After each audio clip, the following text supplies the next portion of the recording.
할렐루야. 호스피스 병동에서 임종을 앞둔 권사님이 계셨습니다. 권사님의 기도 제목은 딱 한 가지였습니다. 믿음에서 떠난 자녀들이 다시 믿음의 자리로 돌아오는 것입니다. 권사님은 호스피스 사에 가시는 전도사님과 대화를 나누실 때마다 늘 믿음에서 떠난 그 자녀들, 그들을 제대로 이끌지 못한 것에 대한 안타까운 마음, 미안한 마음을 늘 내비치셨다고 합니다. 그러면서 자신의 회복보다 내 사랑하는 자녀들이 꼭 다시 주님 앞으로 돌아왔으면 좋겠다. 전도사님, 이 기도 제목 가지고 꼭 좀 기도해 주십시오 라고 늘 부탁을 하셨습니다.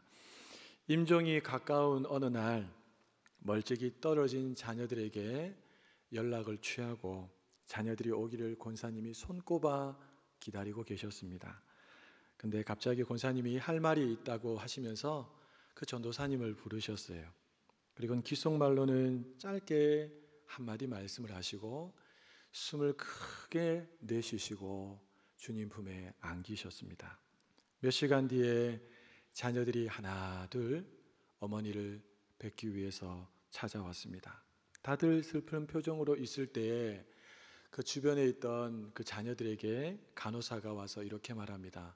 어머님께서 돌아가시기 전에 전도사님에게 귓속말로 무언가를 말씀해 주셨습니다. 아마 전도사님께 물어보시면 어떤 유언의 말씀을 하셨는지 아실 수 있을 겁니다. 그래서 이 자녀들이 전도사님에게 찾아가서 우리 어머니가 마지막으로 무슨 말씀을 하셨는지 저희들에게 알려주십시오 라고 이렇게 부탁을 합니다. 그러자 전사님이 그 자녀들을 향해서 이렇게 말합니다. 어머니 살아생전에 가장 밝게, 가장 환하게 웃고 있던 그 사진을 영정사진으로 준비해 주십시오. 그러면 제가 그 사진 밑에다가 어머님이 저에게 남기신 그 유언의 말씀을 잘 준비해서 올려두겠습니다. 그 자녀들이 집으로 돌아가서 어머니의 그 사진첩을 꺼내어서 하나 둘 보면서 가장 밝은 사진, 가장 환한 사진을 찾기 시작합니다. 어느 화창한 봄날에 수많은 아름다운 꽃 안에서 어머님이 활짝 웃는 얼굴을 찾아내고 그 사진을 영정사진으로 준비해서 장례식장에 올려두었다고 합니다. 잠시 뒤에 전도사님이 그 사진 밑에다가 어머님이 남기셨던 마지막 한마디 말씀을 써놓았다고 합니다. 여러분, 무슨 말씀을 써놓았을까요? 어머님은 어떤 유언의 말씀을 남기셨을까요? 나는 천국에 있다. 나는 천국에 있다. 그 짧은 한 문장을 본 자녀들이 통곡하기 시작했습니다. 어머님 살아계실 때 믿음의 자리로 돌아오지 못한 것에 대한 미안한 마음, 천국에서 다시 만나기를 원하는 우리 어머니의 그 간절한 마음이 자녀들의 마음을 치고 들어온 것입니다. 사랑하는 여러분, 이 땅을 사는 많은 사람들이 많은 말을 하면서 살아갑니다. 정말 많은 말을 하지요. 그 많은 말 중에서 가장 진실되고 가장 중요한 말은 언제 할까요? 아마 내 인생의 마지막 한 호흡을 다하는 그 순간 가장 중요하고 가장 진실한 말을 하지 않겠습니까? 우리는 그 말이 너무너무 중요하다는 것을 잘 알기 때문에 유언이라고 부르기도 합니다. 작년 연말이었습니다. 여러분 다들 아마 소식을 접하셨을 텐데 무안공항에서 제주행 비행기가 착륙 중에 큰 사고를 당했습니다. 이 사고로 정말 안타까운 많은 사람들이 목숨을 잃었지요. 여러분, 유가족들의 슬픔은 정말 말로 다 표현할 수 없을 정도로 너무너무 컸다고 합니다. 사고가 발생한 직후에 이 탑승객들은 불안과 두려움 속에서 떨어야만 했습니다. 그때 한 승객이 자신의 가족에게 보낸 카톡 메시지가 화제가 되었습니다. 탑승객 B씨는 가족인 A씨에게 이렇게 카톡을 보냅니다. 새가 날개에 껴서 착륙을 못하는 중. A씨는 놀랍고 걱정스러운 마음으로 언제부터 그랬냐고 이렇게 물었습니다. 그러자 B씨는 1분 뒤에 방금 그리고 유언해야 하나? 라고 하는 충격적인 메시지를 전했습니다. 이 메시지를 받았던 A씨가 다시 카톡을 보내고 전화를 해도 더 이상 연락이 되지 않았습니다. 여러분, 이런 걸 보면 내가 유언을 하고 싶다고 해서 다 할 수 있는 것도 아닌 것 같습니다. 왜냐하면 우리네 인생은 5분 뒤를 장담할 수 없기 때문입니다. 그럼에도 불구하고 특별한 은혜를 입어서 여러분들이 유언을 하실 수 있다면 여러분의 사랑하는 가족들에게 어떤 마지막 한마디 말을 남기시겠습니까?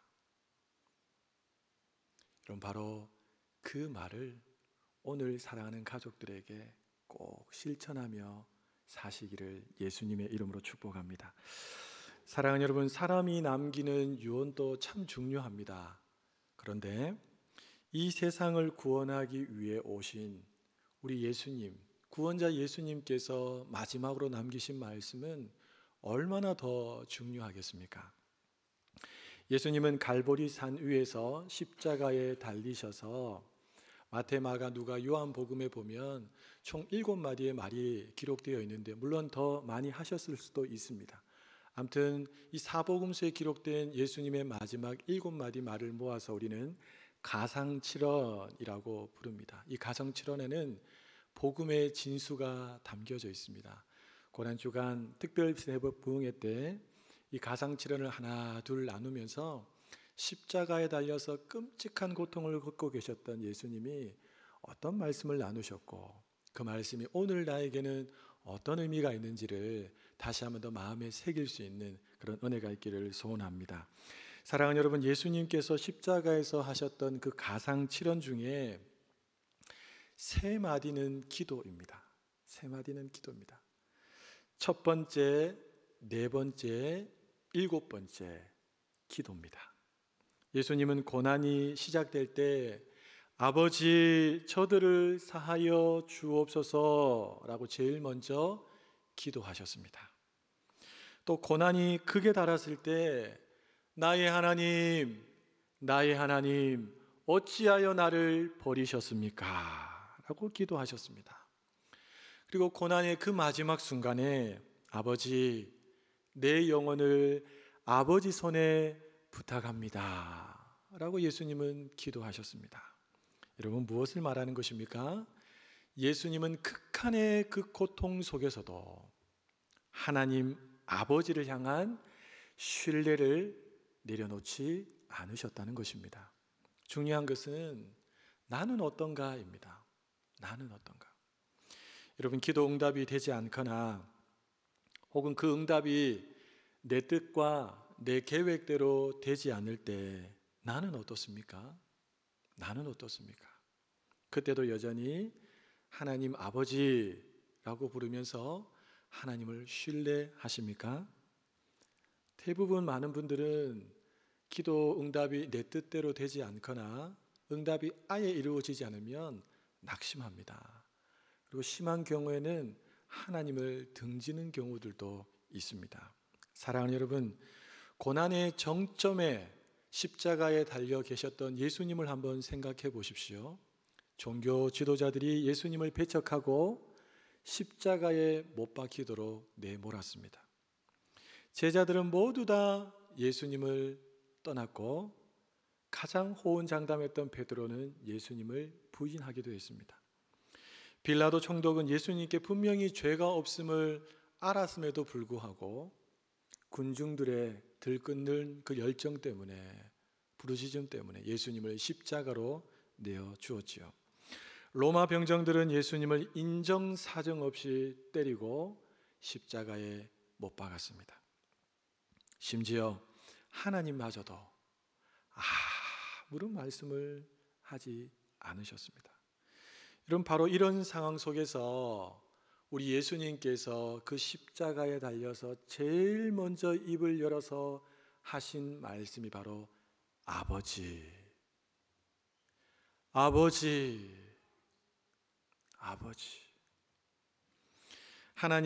예수님은 이 하나님을 향해서 아버지라고 부를 수 없는 바로 그와 같은 상황 속에서 아버지라고 부르셨습니다. 다시 말하면 하나님의 사랑을 그 순간에도 의심하지 않으셨고 신뢰하셨다는 것을 우리에게 보여주고 있습니다. 사랑하는 여러분, 도무지 아버지 되시는 하나님이 안 계시는 것 같은 그런 상황, 그런 느낌이 우리의 삶 속에서도 찾아올 수가 있습니다.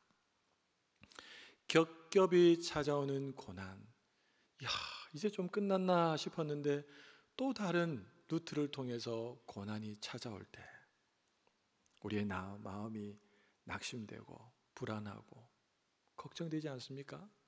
그때 사랑하는 여러분 꼭 기억하시기 바랍니다. 그때라도 우리가 하나님 앞에 제일 먼저 입을 열어 고백할 것은 아버지, 아버지. 그럴 때 우리 예수님의 부르짖음을 들으셨고 구원의 역사를 이루셨던 우리 주님께서 우리가 내뱉는 하나님을 향한 그 안타까운 마음을 가지고 드리는 기도를 들으시고 우리의 삶 가운데 하나님께서 친히 찾아오셔서 일하여 주실 줄로 믿습니다. 여러분, 아버지라고 부르신 다음에 자연스럽게 그 뒤에 따라올 내용들은 어떤 기도의 내용입니까? 내가 너무 고통스럽습니다. 나를 이렇게 고통스럽게 하는 저 사람들 아버지 좀 손 좀 봐주십시오. 이게 우리 마음속에 죄성에서 있는 당연한 반응입니다. 그런데 예수님은 그렇게 기도하지 않으셨습니다. 저들의 죄를 사하여 주옵소서. 저들을 사하여 주옵소서. 왜냐하면 저들은 자기들이 지금 무슨 일을 하는지 알지 못하기 때문입니다. 사랑하는 여러분, 예수님의 이 기도를 통해서 우리는 세 가지 사실을 기억해야 합니다. 첫 번째는 예언 성취입니다. 예언 성취. 우리 이사야 선지자가 기록했던 이사야서 53장 12절 말씀을 같이 한번 읽어보겠습니다. 이는 그가 자기 영혼을 버려 사망에 이르게 하며 범죄자 중 하나로 헤아림을 받았음이니라. 그러나 그가 많은 사람의 죄를 담당하며 범죄자를 위하여 기도하였느니라. 예수님은 십자가에 달려서 극한의 고통이 밀려오는 그 순간에도 구약의 예언의 말씀을 이루셨습니다. 기억하셨고 친히 성취하셨습니다. 여러분, 왜 그 자리에서까지 예수님은 예언의 말씀을 이루려고 그렇게 애쓰신 것일까요? 얘들아, 내가 바로 구약에서 예언한 메시아야. 내가 하나도 빠짐없이 구약의 예언을 다 성취했어. 확실한 메시아라는 사실을 어떤 순간에도 놓치지 마라고는 메시지가 저는 이 안에 숨어 있다고 믿습니다. 사랑하는 여러분, 예수님이 우리의 구원자라는 사실을 어중간하게 믿으시면 안 됩니다. 그러면 어중간하게 신앙생활합니다. 예수님이 나를 구원하신 구원자라는 사실을 확실히 믿어야 그 신앙에 확신이 있는 줄로 믿습니다. 그분이 여전히 나를 붙들고 있다는 확신한 믿음 속에서 내 마음속에 부어지는 줄로 믿습니다. 둘째로 예수님이 기도를 통해서 이루신 것은 교훈 실천이지요. 여러분, 예수님은 공생의 3년 동안에 가는 곳마다 부지런히 가르치셨습니다. 예수님이 가르치셨던 그 핵심을 두 가지로 뽑으라면 첫 번째는 하나님 나라. 하나님 나라는 어떤 곳인지, 어떤 사람들이 하나님 나라에 갈 수 있는지를 가르치셨다면, 두 번째는 하나님 나라에 들어가는 그 백성들이 어떤 삶의 자세를 가지고 살아야 하는지, 바로 사랑과 용서, 이것을 예수님은 끊임없이 가르치셨습니다. 특별히 우리가 주목해서 봐야 할 말씀이 있는데, 우리 마태복음 6장 12절, 14절, 15절 말씀을 우리 화면을 보시면서 같이 한번 읽어보겠습니다.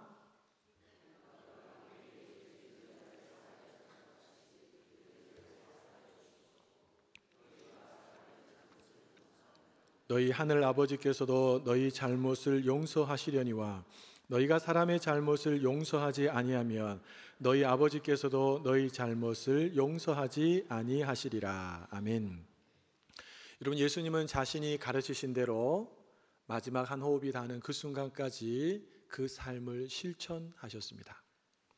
사실 당시에 흔한 가르침이 뭐냐 하면 모세의 율법이죠.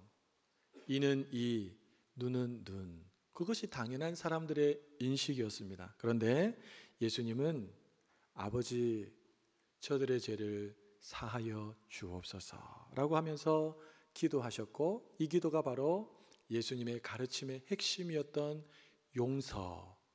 용서를 보여주고 있는 것입니다. 세 번째로 예수님이 기도를 통해서 이루신 것은 원수 변호입니다. 예수님은 자기들이 하는 것을 알지 못하기 때문에 하나님 저러합니다. 그러니 용서해 주십시오 라고 변호하셨습니다. 욕하고 때리고 십자가에 못 박은 이들, 그들 편에 서서 지금 예수님이 변호하고 계시다는 것입니다. 여러분, 그들을 향한 용서를 넘어서 그들을 위해서 하나님 앞에 지금 설득하고 있습니다. 이 짧은 한 문장의 기도를 통해서. 그렇습니다. 십자가 주변에서 벌들처럼 애워싼 그들은 지금 자신들이 십자가에 못 박고 조롱하는 그 예수님이 메시아라는 사실을 전혀 몰랐습니다. 그 예수님이 지금 구약의 예언을 성취하고 있다는 사실도 전혀 몰랐습니다. 그냥 흉악한 죄인 중에 하나라고 생각하고 로마 병사들은 예수님을 고통스럽게 했지요. 여러분, 어떤 구약의 예언들을 예수님은 그러면 이 마지막 순간까지 이루어 가신 걸까요? 먼저는 이 군병들이 예수님의 옷을 제비 뽑아 나누어 가집니다. 우리 시편 22편 18절 말씀을 한번 읽어보겠습니다. 내 겉옷을 나누며 속옷을 제비 뽑나이다. 또 예수님이 신포도주, 그 드린 것도 마찬가지로 시편 69편 21절에 나오는데 같이 한번 읽어보겠습니다. 그들이 쓸개를 나의 음식물로 주며 목마를 때에는 초를 마시게 하였사오니. 심지어는 예수님이 두 행악자 사이에서 처참하게 못 박혀 죽으셨다는 것도 이사야서 53장 12절에 나오는데 같이 한번 읽어보겠습니다.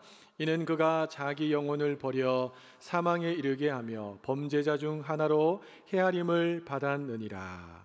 이외에도 예수님이 구시쯤에 엘리 엘리 라마 사박다니, 나의 하나님 어찌하여 나를 버리셨습니까? 라고 하는 그 부르짖음도 시편 22편 1절의 말씀에 대한 성취입니다. 같이 한번 읽어보겠습니다. 내 하나님이여 내 하나님이여 어찌 나를 버리셨나이까. 여러분, 예수님의 십자가의 처형은 어쩌다 보니까 그렇게 된 것이 아닙니다. 하나님의 예언이 이미 오래전에 있었고, 우리 예수님은 죽는 순간까지 그 예언의 말씀을 기억하셨고 그것을 하나둘 다 성취하셨다는 것입니다. 물론 집행하던 사람들, 그 주변에 있던 사람들은 몰랐습니다. 사랑하는 여러분, 예수님이 드린 기도, 아버지 저들의 죄를 사하여 주옵소서. 저들은 지금 저들이 무슨 일을 하고 있는지 모르고 있습니다. 여러분, 이 기도는 응답이 되었을까요?